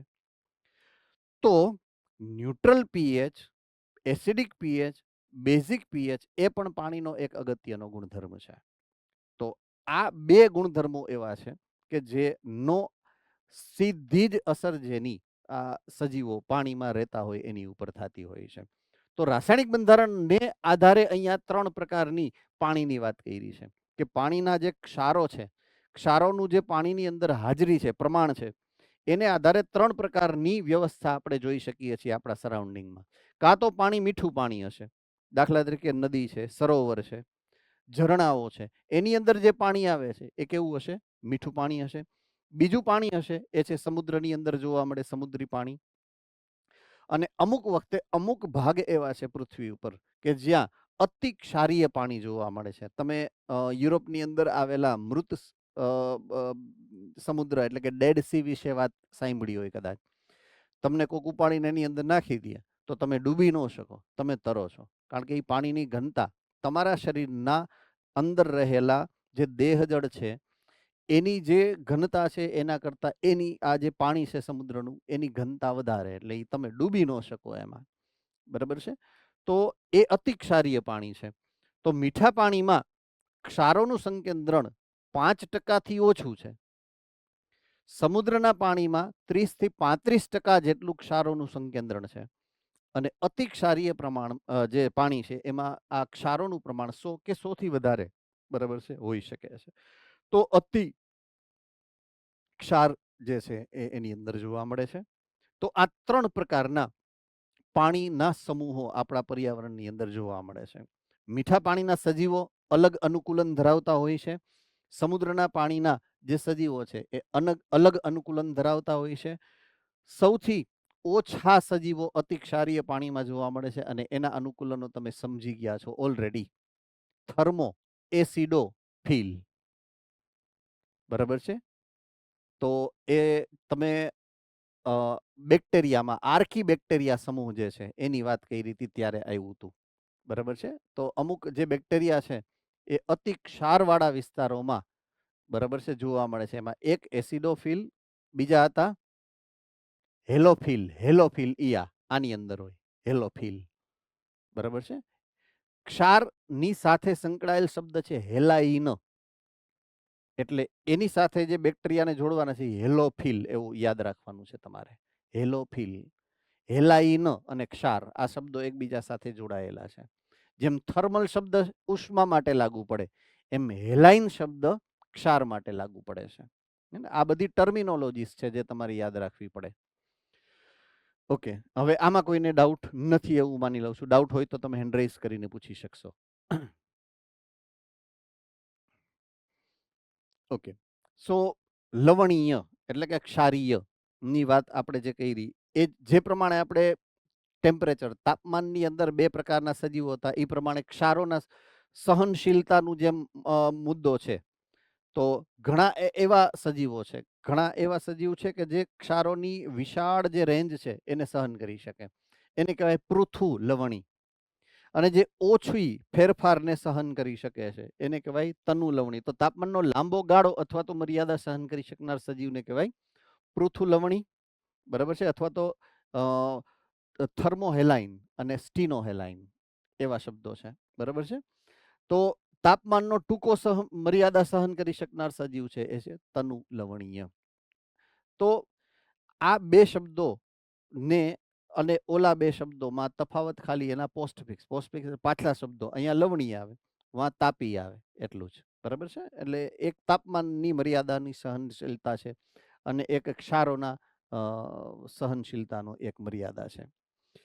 તો આમ જોવા જઈએ તો ખારા પાણીની અંદર એટલે કે સમુદ્રની અંદર જોવા મળતા સજીવો અલગ બંધારણના અને અલગ અનુકૂલનો ધરાવતા હશે, અને મીઠા પાણીની અંદર જોવા મળતા સજીવો છે એ અલગ બંધારણના અને અલગ અનુકૂલનો ધરાવતા હશે. મીઠા પાણીની માછલીને તમે સમુદ્રમાં નાખી દો કે સમુદ્રની માછલીને તમે મીઠા પાણીમાં નાખી દો, એ જીવી શકતા નથી, બરાબર, મોટા ભાગના આઈ મીન. તો અમુક જ પ્રાણી એવા છે કે જે પૃથુ લવણીય છે, આ સહન કરી શકે, પણ મોટા ભાગના સજીવો આ સહન કરી શકતા નથી. અને એની પાછળનું જે મુખ્ય કારણ છે એ અહીંયા નીચે તમને સમજાવેલું છે, બરાબર છે. અને એ છે આશ્રુતિ નિયમન. શું છે? આશ્રુતિ નિયમન. આશ્રુતિ નો જે મુદ્દો છે કે પાણીનું જે વહન છે સજીવોની અંદર કોષની આરપાર, એના માટે આશ્રુતિ જવાબદાર છે. તમને સમજાવેલું જ હશે, બરાબર છે. એટલે આશ્રુતિને હું વ્યાખ્યાયિત કરવામાં સમય અત્યારે નથી લેતો. તો આશ્રુતિ બહારના પાણી અને શરીરના પાણીની વચ્ચેની આપલેની પ્રક્રિયામાં ભાગ ભજવે, આ આશ્રુતિ નિયમન છે. એટલે બહારનું પાણી વધારે ક્ષારવાળું છે કે અંદરનું આપણું દેહ જળ વધારે ક્ષારવાળું છે, બરાબર છે, એ હિસાબે આપણી બોડીની ડિઝાઇન થાય જો આપણે પાણીની અંદર રહેતા હોય તો મીઠા પાણીના સજીવોની ડિઝાઇનિંગ એ રીતના થયું હોય કે એ મીઠા પાણીનું જે આજુબાજુનું 5% સંકેન્દ્રણને જ એ સહન કરી શકે. હવે એને ઉપાડીને તમે જો સમુદ્રમાં નાખશો તો સમુદ્રનું પાણી કેવું છે? 30 થી 35% ક્ષારવાળું. હવે એની સામે એના શરીરની અંદર 30 થી 35% ક્ષારો ન હોય, એટલે અંદરનું પાણી શોષાઈ જાય, એટલે એ સજીવ સંકોચાઈ જાય, બચાડો એમનેમ આત્મહત્યા થઈ જાય. રેડી? અને ઓમાં ઊંધું થાય. સમુદ્રના જે માછલી છે એને તમે મીઠા પાણીમાં નાખો તો બહારનું પાણી અંદર આવી જાય, ફાટી જાય. એટલે આ પ્રકારની ઘટનાઓ આશ્રુતિ નિયમનની ઘટનાઓમાં તકલીફ પડે. એટલા માટે આ જે છે એ સજીવો એકબીજાના ભૌગોલિક જે પર્યાવરણ છે એ બદલી શકતા નથી. સેમ વસ્તુ લાગુ પડે ને આપણે. દાખલા તરીકે આપણે કોટ પેન્ટ નથી, બરાબર છે, થર્મલ જેકેટ્સ નથી, અને પછી તમને ધ્રુવીય પ્રદેશમાં મૂકે જોઈએ, ખબર પડે કેમ રહેવાય એમ. નો સહન કરી શકીએ, આપણા શરીર થીજી જાય, બરાબર છે. એટલે આવું આપણું શરીર સહન ન કરી શકે. પણ આપણી પાસે તો વ્યવસ્થા છે, આપણે કોટ બનાવતા આવડે છે, થર્મલ પહેરતા આવડે છે, એટલે 4, 5, 10 ઉપરા ઉપરી એક પહેરી અને આપણે કદાચ ધ્રુવીય પ્રદેશમાં સરસ મજાનું શાહરૂખ ખાન ને ગીત શૂટિંગ કરવું હોય તો એ કરી શકે છે, 2-5 ઘૂંટ મારીને છેલ્લે, બરાબર છે. આલ્કોહોલ પણ છે આપણી પાસે, we can produce alcohol and make hour body warm, મસ્ત ગરમ રહે આપણું શરીર અંદરથી. તો આપણી પાસે એવા ઓપ્શન્સ છે, વોટ આઈ મીન. એટલા માટે આપણે સર્વાઈવ કરી શકીએ છીએ. તો સર્વાઈવ કરી શકવા માટેના આપણા અનુકૂલનોના ઘણા બધા માપદંડો છે, વોટ આઈ મીન, બરાબર છે. ઓકે, નેક્સ્ટ સ્લાઇડમાં હું જાઉં છું. હવે મુદ્દો આવશે ત્રીજો, પ્રકાશ. તો આપણે જ્યારે તાપમાનની વાત કરી હતી એની હારે પ્રકાશ સંદર્ભે ઘણી બધી વાત આપમેળે થઈ ગઈ છે. એમાંની પહેલી જે વાત છે એ પ્રકાશ સંશ્લેષણની છે કે વનસ્પતિઓ ઉત્પાદન કરવા માટે, પ્રકાશ સંશ્લેષણ કરવા માટે સીધી સૂર્યપ્રકાશ ઉપર આધારિત છે, બરાબર છે. ઓકે, હવે વાત છે સૂર્યપ્રકાશના સંદર્ભે અને વનસ્પતિઓની. તો દાખલા તરીકે એક મોટું જંગલ છે, મોટા જંગલમાં નાના કદની વનસ્પતિઓ છે, તૃણ, ક્ષુપ, છોડ. તો મોટા જંગલોની અંદર કેવું થાય કે જે મોટા મોટા વૃક્ષો છે, સૂર્યપ્રકાશ એની ઉપર ભટકાય અને રિબાઉન્સ થઈ જાય, પરાવર્તિત થઈ જાય. એટલે નિમ્ન કક્ષાની વનસ્પતિઓ, નાના કદની વનસ્પતિઓ છે, હાવ નાની, એ વનસ્પતિ સુધી ડાયરેક્ટ સનલાઇટ એટલે સીધો સૂર્યપ્રકાશ પહોંચી શકતો નથી. તો એ વનસ્પતિઓને પ્રકાશ સંશ્લેષણ તો તોય કરવું જ પડે ને, જો જીવતું રહેવું છે તો. એટલે એવી વનસ્પતિઓ શું કરે? તો કે એવી વનસ્પતિઓ લો ઇન્ટેન્સ સનલાઇટ, ઓછી તીવ્રતાવાળા જે એના પ્રકાશના સૂર્યપ્રકાશના જે આને કહેવાય ને પરાવર્તિત થયેલા કિરણો જે એની ઉપર પડે છે, મંદ સૂર્યપ્રકાશ કહેવાય એને દેશી ભાષામાં. તો મંદ સૂર્યપ્રકાશમાં પણ પ્રકાશ સંશ્લેષણ કરી શકે. એને 680 કે 700 ની રેન્જ ન હોય તોય ચાલે. શું કામ ચાલે? કારણ કે એના જે રંજક દ્રવ્યો છે એ રંજક દ્રવ્યો નિમ્ન કક્ષાના એટલે કે ઝેન્થોફિલ હશે, એનાથી કામ ચલાવશે બધું જ. બરાબર છે. ઝેન્થોફિલ શું કરશે કે મંદ સૂર્યપ્રકાશ, મંદ તીવ્રતાની સૂર્યપ્રકાશ વાળા પ્રકાશમાંથી પણ ઉર્જાનું શોષણ કરી અને પછી ક્લોરોફિલને આપી દે. ક્લોરોફિલ પછી સૂર્યપ્રકાશ માટે જે બી રેસ્ટ ઓફ પ્રક્રિયા છે, પ્રકાશ પ્રક્રિયા, એ કરી શકે. એમ ચક્ર આપણે આખું જાણીએ છીએ, ડિટેલમાં નથી જતા. બરાબર છે. તો એ એક વાત છે કે નાના કદની વનસ્પતિ જંગલની અંદર આવી રીતના અનુકૂલિત થયેલી હશે કે મંદ સૂર્યપ્રકાશને પણ એ શોષણ કરી અને ઉપયોગ કરી શકે. ઓકે, હવે આવશે પ્રકાશ અવધિની વાત.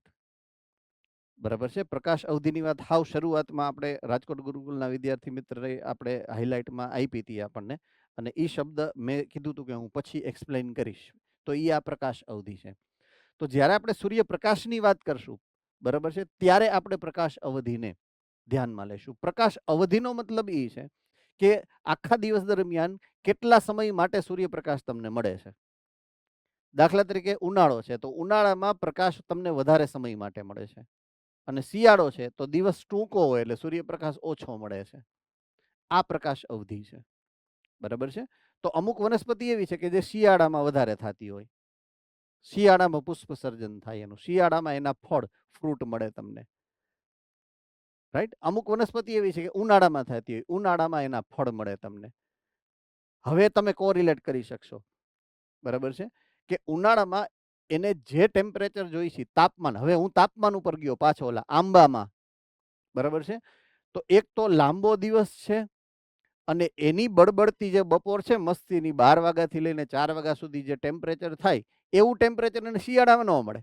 કારણ કે શિયાળામાં પ્રકાશ અવધિ ઓછી છે. બરાબર છે. એટલે બપોર નાની છે, પ્લસ વાતાવરણ થોડુંક પ્રમાણમાં ઓછા ટેમ્પરેચર વાળું છે, એટલે એને ઈ પ્રકાશ મળતો જ નથી. જો પ્રકાશ નથી મળતો એટલો અને એવો, તો એનું ઈ તાપમાન થતું નથી. જો એ તાપમાન નથી થતું તો એને મજા નથી આવતી. સિમ્પલ. એટલે ઉનાળામાં જ કેરીમાં જે છે, કેરીના જે ફળ છે એ આંબા ઉપર આવે, એ એનું અનુકૂલન છે. તો એ પ્રકાશ અવધિ ઉપર આવેલું છે. બરાબર છે. પ્રકાશ અવધિ ઉપર ડિપેન્ડન્ટ છે. તો પુષ્પ સર્જન એના માટે થઈ અને પ્રકાશ અવધિ જે છે, પ્રકાશનો સમયગાળો જે છે, એ મહત્વનો ભાગ ભજવતો હોય છે. ઓકે, નેક્સ્ટ કે દાખલા તરીકે વાત કરીએ, એક અતિ મહત્વની વાત છે, અને એ મહત્વની વાત છે આપણી દેહ ધાર્મિક ક્રિયાવિધિઓની જે આદતો છે એની. ઇંગ્લિશમાં વર્ડ આવશે ડાયર્નલ, DIU.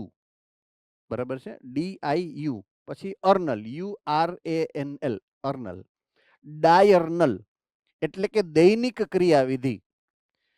સવાર પડે સૂર્યપ્રકાશ આપણી ઉપર પડે, હું સામાન્ય માણસોની જ વાત કરું છું, પ્લીઝ માઇન્ડ ઇટ.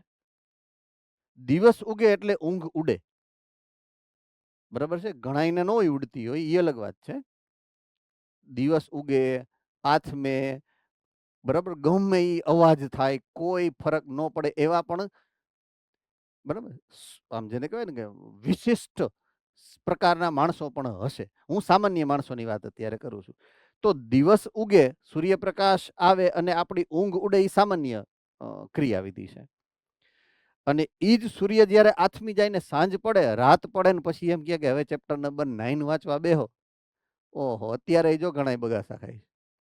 હે, તો આરામથી આપણને કેવી સરસ નીંદર આવે. ધરાર આપણે આમ આપણી જાતને આમ થપ્પડ મારી મારીને ઘણી વાર જગાડવી પડે, એમ કે ભાઈ કાલે ટેસ્ટ છે, હુઈ નહીં મેળાવે એમ. તો એની મેળાઈ આપણા શરીરે સિસ્ટમ ફિટ કરી દીધી છે દૈનિક ક્રિયાવિધિની, કે ઉઠવાનો ટાઈમ આ, બપોરે જમવાનો ટાઈમ આ, સાંજનો નાસ્તાનો ટાઈમ આ, રાત્રે જમવાનો ટાઈમ આ, સુવાનો ટાઈમ આ. એ અહીંયા ફિટ થઈ ગયેલું છે. પિનિયલ ગ્રંથિ, એના અંતસ્ત્રાવ, યાદ આવી ગયું ને? દૈનિક ઘડિયાળ જે છે તમારી સેટ કરે છે. તો એ કોના આધારે નક્કી કરે? સૂર્યપ્રકાશ. કેના આધારે નક્કી કરે છે?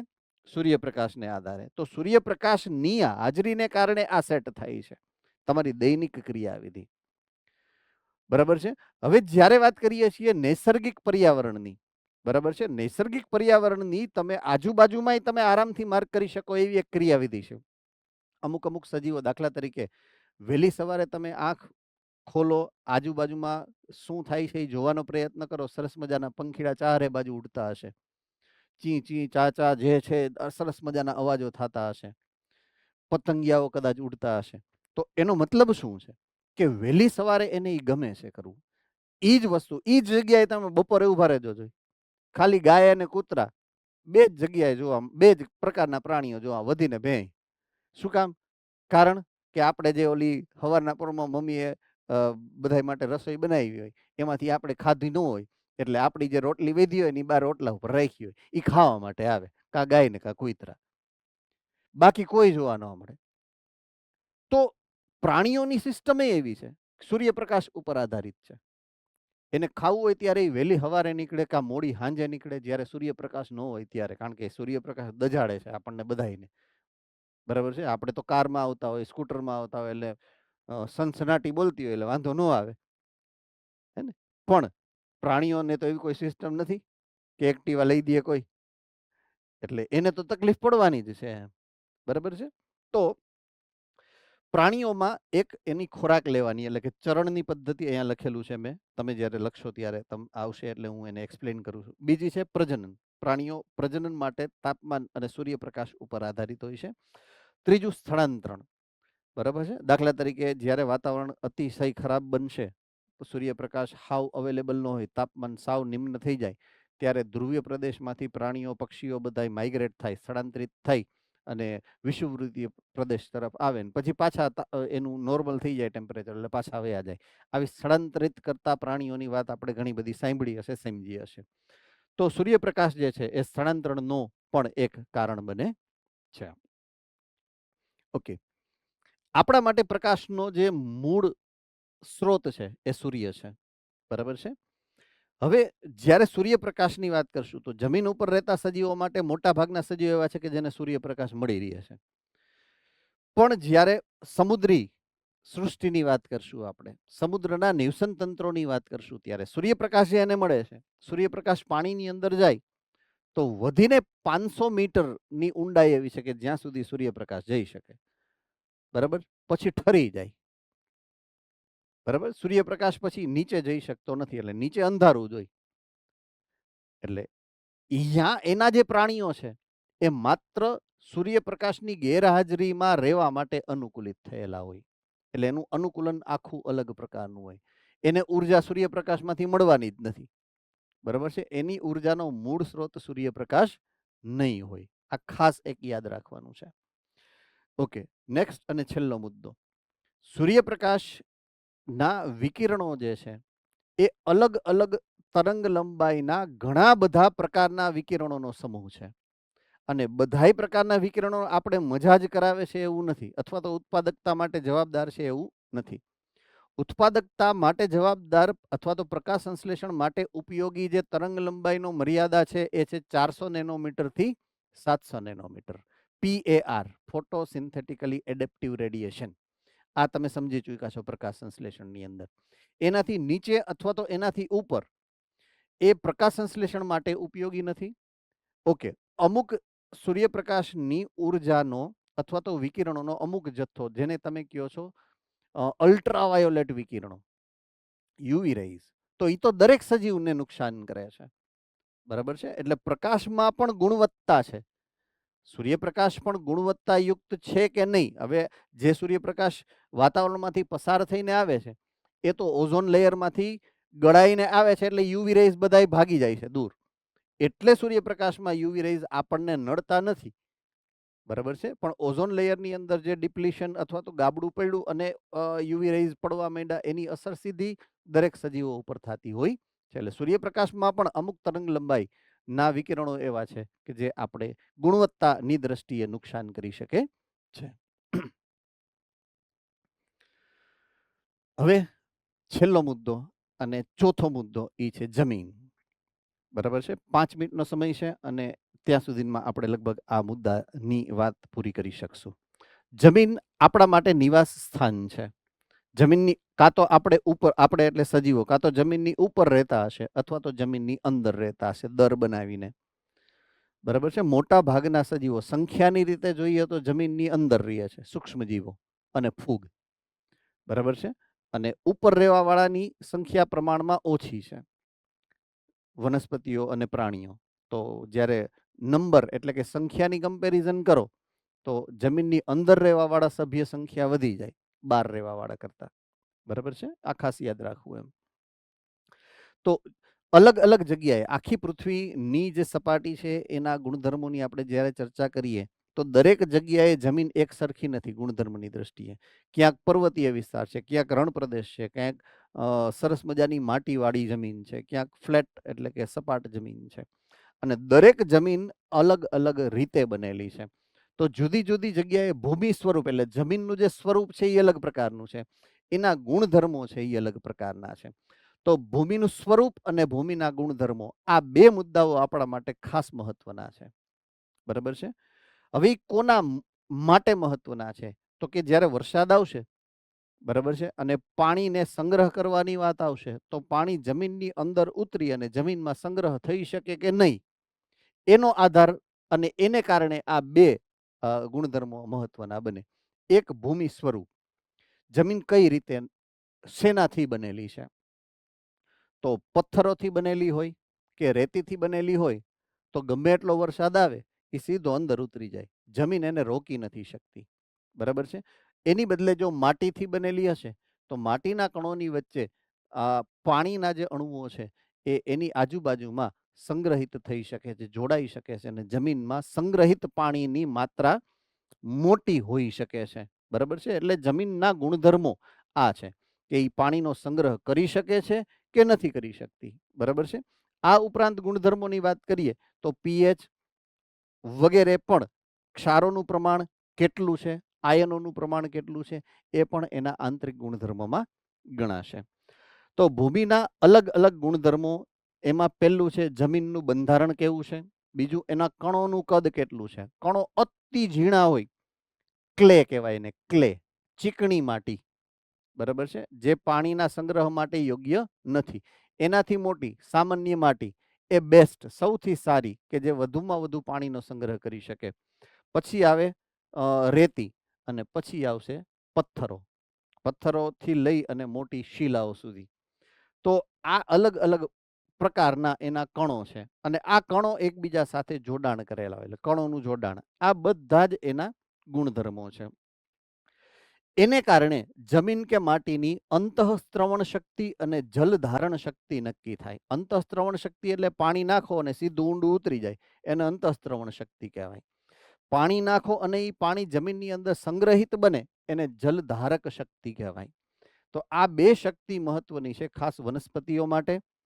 જો જમીનની અંદર જલ ધારણ ક્ષમતા સારી છે તો એ જમીનની અંદર પાણી સંગ્રહિત રહી શકે અને વનસ્પતિઓ એનો મૂળ દ્વારા શોષણ કરી અને ઉપયોગ કરી શકે. બરાબર છે. એટલે આ એટલા માટે મહત્વનું છે આપણા માટે આ ગુણધર્મ. તેની સાથે અન્ય માપદંડ જેવા કે પીએચ, ખનિજનું બંધારણ અને જમીનનું પોપડો કઈ રીતે બને છે, ભૂસ્તર એ શું કહેવાય, વોલ્કેનિક એક્ટિવિટી એટલે કે રાખથી બનેલો છે કે ધરતીકંપ આવ્યો અને બનેલો છે, કઈ રીતે બનેલો છે, ભૂબંધારણ એનું કેવું છે, એને આધારે પણ ક્ષેત્રની લાંબા ગાળાની વનસ્પતિ અને પ્રાણીઓના પ્રકાર એ નક્કી કરે છે. રેડી. અને વાત આ હતી જમીનની. હવે હું જલીય પર્યાવરણની વાત કરું, દાખલા તરીકે કે એક પાણી, પછી ઈ નદી છે કે સમુદ્ર છે, તો એના તળિયે તો જમીન હશે જ. તો એના તળિયાની જે જમીન છે એને આધારે એની સજીવ સૃષ્ટિમાં વનસ્પતિઓ કે પ્રાણીઓ કેવા હશે એ નક્કી થતું હોય છે. તો ત્યાંય જમીનનું મહત્વ તો ત્યાંય છે, ભલે પર્યાવરણ જલીય છે તો પણ. તો જમીનનું મહત્વ હંમેશા કોઈ પણ સજીવના વિતરણ અને હાજરીનું કારણ બનતું હોય છે. આવું એક ખાસ આપણે યાદ રાખશું. બરાબર છે. તો ચારે ચાર લગભગ પર્યાવરણના પરિબળો જે છે એની વાત આપણે કરી છે. તો જમીનમાં ખાસ કરી અને એના જે આ ગુણધર્મો છે એને તમારે, કારણ કે આ લગભગ હું માનું છું ને ત્યાં સુધી પહેલી વખત તમારે એન્કાઉન્ટર થયું છે. આની પહેલા આટલું બધું ડિટેલમાં ક્યાંય કોઈ ભણાવેલું હશે નહીં. એટલે આ વસ્તુ તમારે વધારે 2 વાર વાંચવી પડશે. બરાબર છે? ખાસ ઈ એક નોટ રાખજો. ઓકે. હવે અત્યાર સુધીની જે આ 4 પરિબળોની ચર્ચા કરી એમાં કોઈ મુદ્દો તમને ના સમજાયેલો હોય તો તમે મને પૂછી શકો છો અત્યારે હેન્ડ રેઇઝ કરીને. 1 મિનિટ છે, આપણે 1 મિનિટમાં જે ડાઉટ સોલ્વ થઈ શકે એમાં મને કોઈ ઇશ્યુ નથી. યસ, કોઈને ડાઉટ હોય તો. ઓકે, ઠીક છે, નો પ્રોબ્લેમ.